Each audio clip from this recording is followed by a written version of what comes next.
रोहित जी। राधे राधे गुरु जी। राधे राधे महाराज जी। महाराज जी, आज के युग में असली सफलता किसे कहते हैं और उसे प्राप्त कैसे करें? सफलता हर युग में एक ही जैसी होती है, वह होती है भगवत प्राप्ति।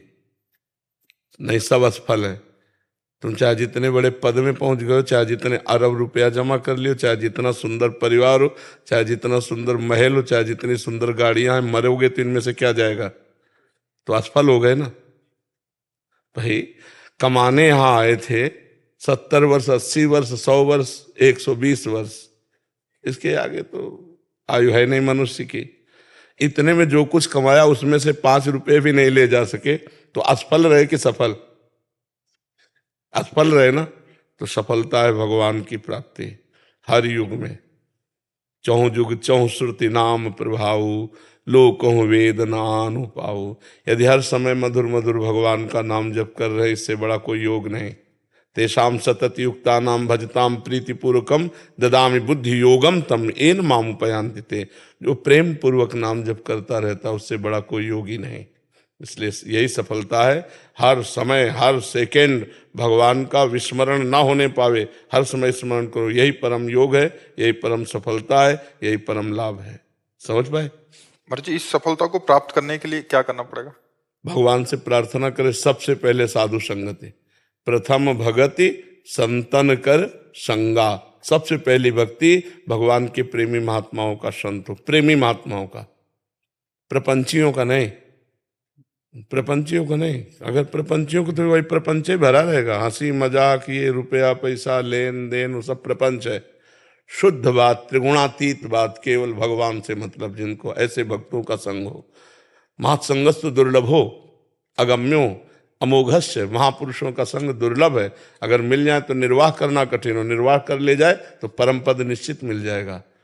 तो भगवान से पहले प्रार्थना करे, प्रथम भगति संतन करे संगा, और दूसरी रति मम कथा प्रसंगा। दूसरी भगवान के चरित्रों का खूब स्वाध्याय करे, खूब श्रवण करे, खूब मनन करे। गुरुपद पंकज सेवा तीसरी भक्ति अमान। श्री गुरुदेव भगवान के चरणों का आश्रय ले और मान रहित होकर गुरुदेव की चरणों की सेवा करे। चौथी भगत मम गुण गण करे कपट तज गान। चौथी भक्ति भगवान की लीला गुणों का कपट तज करके गान करे। कपट तज लीला गुण भगवान के गा रहे, रुपया चाह रहे। चौथी भगत मम गुण करे कपट तज गान। मंत्र जाप मम दृढ़ विश्वासा। पांचवी भक्ति है, मेरे मंत्र का निरंतर जाप हो और उसमें दृढ़ विश्वास हो। पंचम भजन सुवेद प्रकाशा। छठदम शील विरत बहु कर्मा, निरत निरंतर सज्जन धर्मा। छठवीं भक्ति है, शीलवान बने, सहनशील बने। चाहे जितना मान हो या अपमान हो, दुख हो या सुख हो, निंदा हो या स्तुति हो, समान भाव रहकर। छठदम शील, और बहुत से उन कर्मों का त्याग कर दे जो भक्ति विरोधी कर्म है। छठदम शील विरत बहु कर्मा, और निरत निरंतर सज्जन धर्मा। जो संत महापुरुषों ने धर्मशास्त्रों में क्रियाएं कही है, वही कर्म करना चाहिए, अन्यथा उन कर्मों का त्याग कर देना चाहिए जो भक्ति विरोधी कर्म है। बहुत प्रकार से जो प्रपंच में उलझा देते हैं, उन कर्मों का त्याग कर देना चाहिए। नहीं तो मंत्र जाप होगा ही नहीं, भजन होगा ही नहीं, इतना उलझा रहेगा कार्यों में।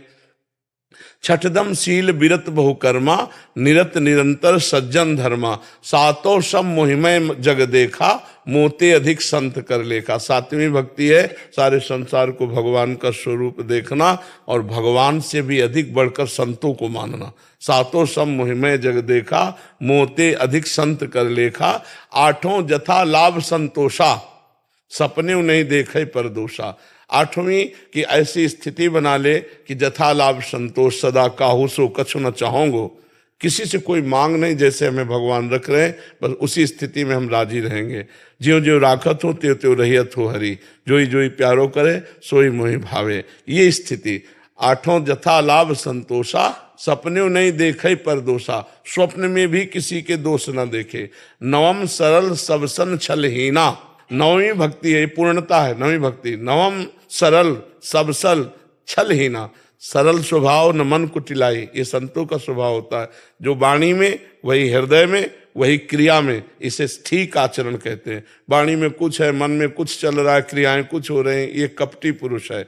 सरलता ये कि जो बोल रहा है वही आचरण कर रहा है, वही उसके मन में है।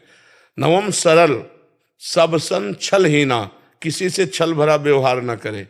और मम भरोस ही हर्ष न देना, दृढ़ मेरे पर विश्वास हो, ना हर्ष हो, ना शोक हो, ना कभी किसी के सामने अपनी दैन्यता प्रकट करे। भागवतिक दैन्यता अलग है, गरीबी वाली दैन्यता न प्रकट करे कि बाबूजी कुछ सहयोग कर दो, नहीं। मम भरोस ही हरस न दीना, वो ऐसी दैन्यता न करे, किसी के सामने हाथ ना पसारे। तो भगवान सबको देने वाला है, जब देगा तो निहाल कर देगा।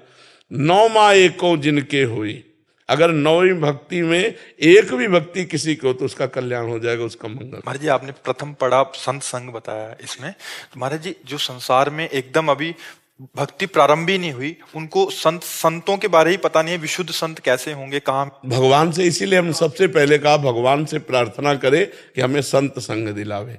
भगवान तो सब जानते हैं ना, तो भगवान से प्रार्थना करें तो ऐसे संतों के पास पहुंचा देंगे जिनके संग से परमार्थ पुष्ट होता है। ऐसा तो है ही नहीं कि असली संत है ही नहीं। अगर नकली नोट है तो असली उसका होगा कहीं, खोजो। अगर नकली कोई वस्तु है तो असली तो होगी ही ना, उसको खोजो। जिन खोजा तिन पाइया, गहरे पानी पैठ। तो तुम नहीं खोज पा रहे तो भगवान से प्रार्थना करो। तो भगवान जब द्रवहि दीन दयालु राघो, तो साधु संगति पाइए, तो संतों का संग करा देंगे। और संत संग हो गया तो फिर नौ भक्ति आ जाएगी अपने आप जी।